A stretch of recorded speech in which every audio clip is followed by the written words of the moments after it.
Дәстүрлі ислам дегеніміз не? Немесе дәстүрлі ислам деген ұғымды қолданған дұрыс па?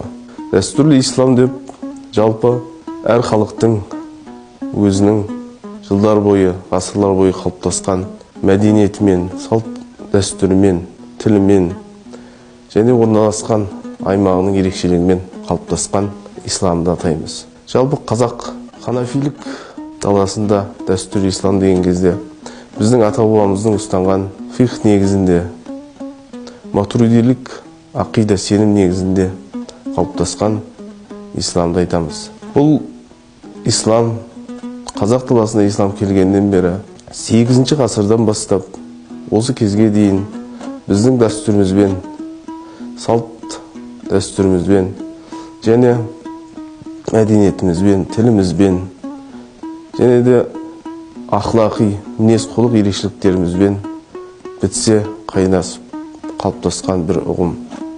Қазіргі уақытта көптеген жастарымыз дәстүрлі ислам деген кезде оны бір ширк, бидғат деп қабылдайды. Бұл дұрыс па? Әрине, бұл өзіміздің ата-бабамыздың ұстанған дәстүрлі исламды дұрыс, толық түсінбегендіктен келіп шығады. Ата-бабамыздың ұстанған ханафилікке және матуридилікке негізделген ислам, ол ата-бабамыздың жалпы Орта Азияның көпшілігінің ұстанған бағыты, ұстанымы болып табылады. Пайғамбарымыз саллаллаху алейхи вассалам өзінің хадистерінде былай деп айтады: алейкум биссауат, яғни көпшілікке еріңіздер. Ла тажтамиу уммати фид-далала, яғни менің үмбетім адасушылықта бірікпейді дейді.